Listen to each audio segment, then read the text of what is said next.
rede social e fiz uma pesquisa, uma enquete simples, onde eu fiz a seguinte pergunta, eu vou colocar aqui na tela para a gente ver. Eu perguntei o seguinte: acredita que um ou outro presidente vai lhe ajudar na sua prosperidade financeira? E aí a resposta foi exatamente essa aqui. 20% acredita que sim, e 80%, ou a maioria, né, 8 em cada 10, acredita que não.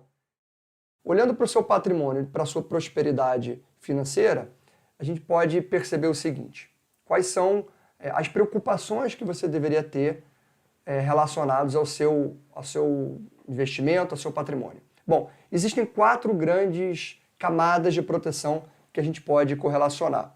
A primeira camada, ela é a mais conhecida, de fato, pelos investidores. Você já ouviu falar em que você não deveria colocar todos os ovos numa única cesta? Certo? Então, essa é a mesma lógica dessa primeira camada, que tem o nome de diversificação. Isso significa dizer que você não deve colocar todos os seus investimentos num único lugar, né? Por exemplo, tudo na poupança, né? Ou tudo numa ação de uma única empresa. Só tenho agora ações da Petrobras, né? Então isso significa muito risco, você está pouco diversificado. Então você precisa ter uma carteira com vários ativos, preferencialmente ativos descorrelacionados, para que no momento em que um setor possa sofrer com alguma crise de mercado, um outro setor não passe pelo mesmo momento ou até está em crescimento. Então, voltando ao exemplo do guarda-chuva, por exemplo, se você vende guarda-chuva, seria bom que você tivesse também lá na sua barraca sorvete para poder vender algo em dia de sol, porque no dia de sol você não vai vender guarda-chuva e vice-versa. Isso é um exemplo simples do que seria importante, por que seria importante uma diversificação. A segunda camada de proteção diz respeito à empresa que irá custodiar os seus ativos, ou seja, guardar os seus ativos. E aí tem muita confusão que as pessoas fazem relacionada a isso. Por exemplo, as pessoas às vezes me dizem: não, Eric, eu acho que é mais seguro aqui eu investir no Itaú, um banco grande, do que numa corretora, por exemplo, uma corretora pequena, uma corretora até de médio porte. Porque essa pessoa enxerga no Itaú, que é uma marca grande e conhecida, uma proteção maior sobre esses ativos financeiros. Mas o fato é que a instituição Itaú ou a corretora média ou pequena, elas apenas distribuem ou comercializam aquele ativo que você tem, né? Por exemplo, se você, voltando ao exemplo aqui do ativo da Petrobras, você tem uma ação da Petrobras que você comprou lá no Itaú, ou que você comprou na corretora, onde é que está o maior risco para você?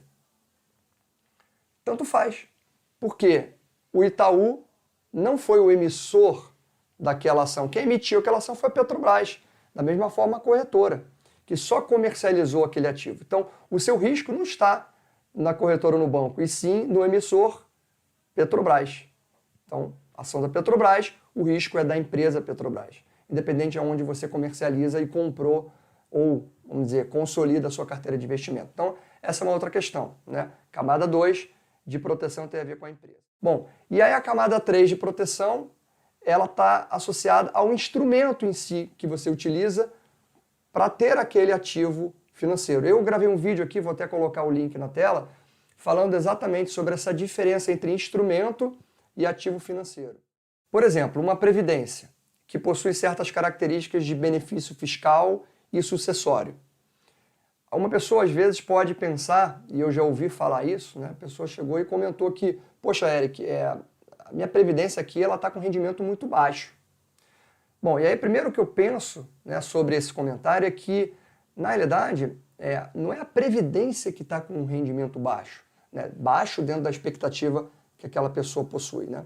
Mas sim os ativos que estão dentro daquele instrumento, que é a previdência, que não estão performando de acordo com a expectativa da pessoa. Então, a questão ali é que a pessoa quer o benefício do instrumento.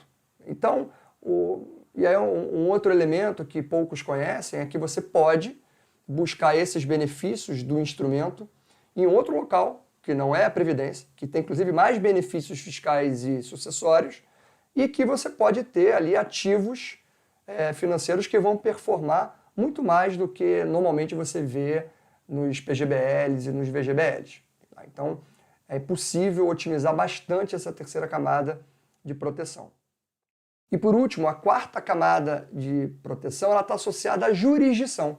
Jurisdição significa país. Então, imagina que você tem as 3 camadas já trabalhadas dentro da sua estratégia de investimentos, mas você tem 100% do seu patrimônio alocado no Brasil.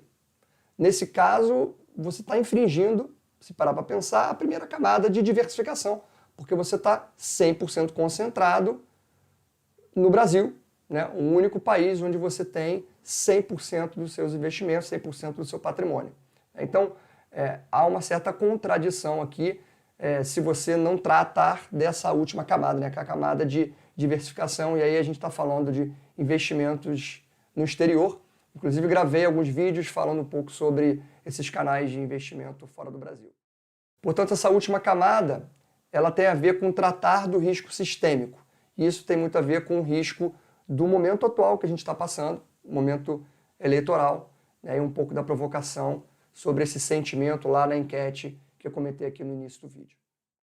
Espero que esse vídeo possa lhe ajudar com o entendimento dessas 4 camadas de proteção, para que você possa efetivamente aplicar esse conceito dentro da sua carteira de investimento e, consequentemente, progredir na sua prosperidade financeira. Grande abraço.